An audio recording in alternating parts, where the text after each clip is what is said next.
assalamu alaikum hettiyanko beebiyankoɓe yaw Pindi TV bisimilla mon e roɓɓindu jaydeli moɗon weltare min dañte kala saaha huccidde mon noon kadi min dañiri weltare wuro subaka altine hande sikkode tan goto fof ɓenni weekend belɗo deƴƴo ɗum noon hettiyanko beebiyankoɓe goto fof salminama inde ko noon manama e jettoɗe serenɓe min jettaka calminama juura berta juuɗe ñaga duwaw yuppo e Sénégal e aduna fof ɗum noon hettiyanko beebiyankoɓe ne jeeya ko ɓuri tengtude e jaydel ɗi hande ko ganduɗa kay gardiɗo leydi toɗɗima ko fatteno guila nden ha joni kay dañama woni ƴewde holimo jogori toɗɗade e candidat ji ɗi ganduɗa ene gonno walla nde mbanno présenté ɗum noon ko Amadou Ba toɗɗa joni wonta so Allah lamɗo jaaɓi heon tigui hettiyankoɓe biyankoɓe gudditiren jayde gendire Le Soleil jayde Le Soleil oɗo subaka on ji kay jonde mooso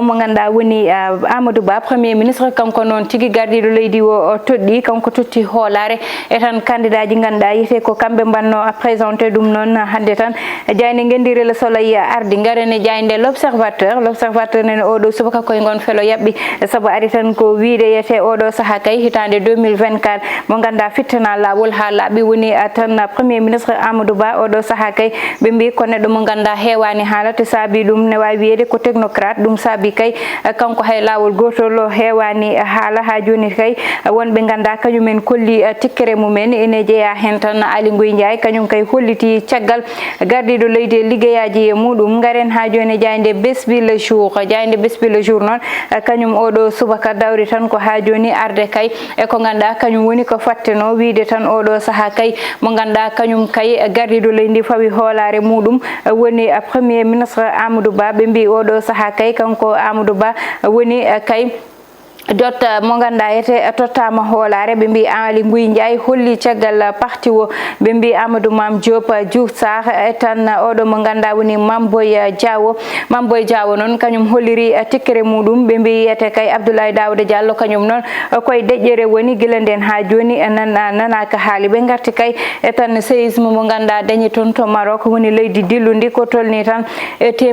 ujunnaji ɗiɗi yimɓe mbasi pittali mumen ko wawi wiyede kay ko tolni ujunnaji ɗiɗi e temedde nayyi ɓen noon dañi gañandeli ɗum noon woni koɓe garte oɗo subaka kamɓe Besbi le jour garene jayde direct news noon oɗo subaka ɓe mbi tan choix gagnant mo ganduɗa yete kay ko kañum tigui toɗɗa tene fattino woni Amadou Ba ɓe mbi yete kay ko neɗɗo mo ganduɗa ne wawi wiyede hewani haala kanko Amadou Ba oɗon ene jeeya kay yiddemo yettinde projet ji gardiɗo leydi ndi ɗum kadi ne jeeya ko saabi o toɗɗa ɓe mbi noon ko premier ministre mo ganduɗa yete mataw tan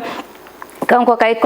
code général des impôts omo jeeya mo ganduɗa addi hen waylo e liggeyaji goɗɗi ɗi ganduɗa yete kay ɓe limi ɗum e nder jayde direct news ha joni kay ɓe garte kay jayde quotidien le quotidien ɓe mbi kay Macky Sall kay waɗama démasqué e tan mo toɗɗi o ɗum noon koye konngudi Madiambal Diagne e nder jayde makko jayde le quotidien ɓe mbi noon kanko oɗo mo ganduɗa kay woni Amadou Ba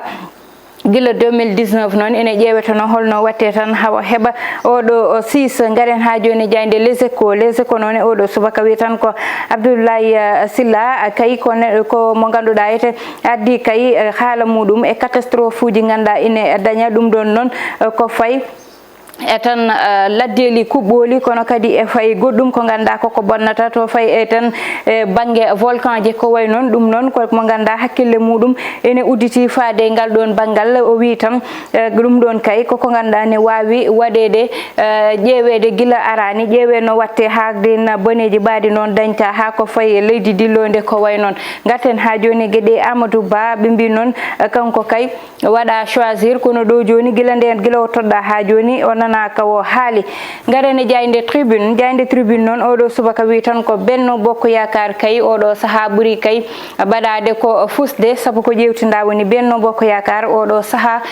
ko Amadou Ba toɗɗama kono noon koko ganduɗa hewɓe nani tikkane kolla tikkere mumen e ko way noon wonɓe ganduɗa noon kolli caggal parti o woni Ali Ngoye Ndiaye Mame Boye Diawo kañum tan ɗo joni woni koye hollidde mette mum e koye noon ɓe mbi Abdoulaye Daouda Diallo noon kañum oɗo saaha nani deƴƴi ha joni haalani ɓe mbi oɗo suka kay kañum wasi fittandu muɗum e nder tribune ha joni nde o wino mo wonduno mana suka makko yo woppumo oɗon tan yuwimo laɓeje ngaren ha joni e bangue immigration clandestine ɓe mbi ko toon e temedde jeeɗiɗo sukaɓe kay kamɓe mbaɗi débarqué e 24 heures toon to ganduɗa woni diwan mo Espagne ngaren ha joni e jayde point actu noon wi tan Amadou Ba kay holliti hoore muɗum saabu kañum tigui ñiiɓi koyɗe mum ha waɗa candidat oɗo saaha ngaren e jayde libération noon ari tan koye temedde jeeɗiɗo e capanɗe jeetato e tato ɓe ganduɗa e 48 heures mana balɗe ɗiɗi ɓeɗon sukaɓe jettima toon to ganduɗa woni to diwan mo tan hakkude toon to ganduɗa woni e maaje Espagne ɓeɗon noon ɓe nanggama oɗo saaha ne jeeya hen noon ɓe ganduɗa ni ko cukalon tokoson ɓe miniraji e tan rewɓe ne tolne 15 ɓe ganduɗa tan nanggama ɓe mbi toon to diwan mo Maroc kay waɗi goto mo ganduɗa ko ɓiɗɗo Sénégal wasi fittande muɗum e leydi dilludi toon yette ɓe garti ha joni choix mo président de la République wiide tan toɗɗi ko Amadou Ba totti hoolare muɗum gam wawa wonde candidat mo Benno Bokk Yakar Mané e Mahrez ɓe mbi kay ha joni kamɓe ɗiɗo ɗum koye jayde stade coftal ɓalli kañum tigui uddata damal kamɓe ɗiɗo ɓeɗon kay ɓe mbi ha joni nawligu ne heddite dow mabɓe saabu oɗo saaha toon to diwan mo Arabie Saoudite aɓe goto fo nana ƴama hebde coupe mo ganduɗa ete woni coupe des clubs toon to diwan mo Arabie Saoudite hakkude mabɓe kamɓe ɗiɗo joni gudditen hello wonɓe noon tigui hettiyankoɓe heeɓiyankoɓe garane hello wongo woni tan arde woni toɓɓe haalde hen ene jeeya hen guel ɗo cukalel ganduɗa toon to diwan mo Keur Massar tan walla mbiyan to diwan mo Keur Mbaye Fall o yuwama laaɓi yuwimo noon ne wawi wiyede ko suka makko wonno saabu ko noon tan ɓe mbi aɓe jeenno cukalel nguel ene aranno townete ɗo e galle o ɗum noon toon kadi tawimo yiwimo laaɓi ɓe mbi tan ko mataw hakkude mabɓe jogorno gasde ko way noon fo tan hollide gueɗe ganduɗa ete musibaji kewoji e nder leydi ndi e tan ni yimɓeɓe mbayi susde warde hoore joni tawa haydara tawata ɗumen hen garen ha joni tan e ko ganduɗa woni goɗɗum information du week-end woni tan ko fattino woni Amadou Ba mo ganduɗa toɗɗama oɗo saaha kay waɗede tan gardiɗo APR walla jogorɗo wonde candidat mo Benno Bokk Yakar hewɓe noon nana kollita tikkere mumen baɗo no Aly Ngouille Ndiaye kañum wi tan ko woppi kañum e oɗo saaha saabi ɗum noon ko tan holko saabi gardiɗo leydi ndi tottanimo hoolare kono noon ko woni fo tan mataw ne wawi wiyede ni wona wasde hoolade kono noon gueɗe fo koko dañi mo ganduɗa ko kañum foti wonde ɗum e ko way noon te gardiɗo leydi ndi ne andi choix ji e tan ko ƴewata e ko yiloto e tan ha tudɗi oɗo mo ganduɗa woni Amadou Ba so haalama so haalaka ko neɗɗo mo ganduɗa e nder APR ne dañi hen doole kono ne dañi base so yalti APR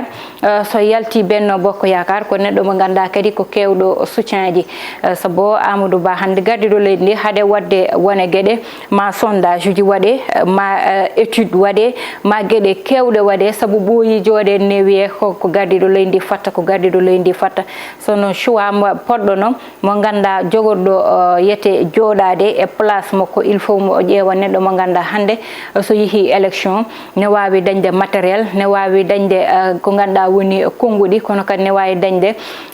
base mo ganduɗa ete oɗon saaha ne wawi ɓarade hen ha wawa gagnade élection ji saabu goto fo hande APR ne yiɗi wonde continuité gagno kadi élection ji jokkita liggey muɗum ko ganduɗa woni Benno Bokk Yakar noon ne foti dañde continuité kañum ne gagno élection ji en tout cas dal ko wawi wiyede hen ko foof woni oɗo saaha jiɗɗo intérêt parti o foof wona tikkere addata walla ko way noon saabu ɗo joni ko wattano waɗama heddi tan ko goto fo rendina junggo muɗum e junggo goɗɗo o ɓe nangodira juuɗe mabɓe ɓe liggo oɗo saaha ko saabi noon gardiɗo leydi ndi suuɓi Amadou Ba ne wawi wiyede ko technocrate Amadou Ba neɗɗo mo ganduɗa hewani haala Amadou Ba haaluji fo haalama ɗo hande wiyede hakkude makko e gardiɗo leydi ndi welani won jooɗiɓe sara gardiɗo leydi ndi ne bonna hakkille o ittama e place makko ministre ne fade holi place mo tottete bangue premier ministre haala be tikki jehibe mbadini be battindi kanko fo o mo rendini fo tan e dejere amo jodi place mo ka gardido lendi toddi mo wadi mo premier ministre wadde non so wadama kadi neddo mo ganda kanko wada hande mo ganduda ko kanko jogori yete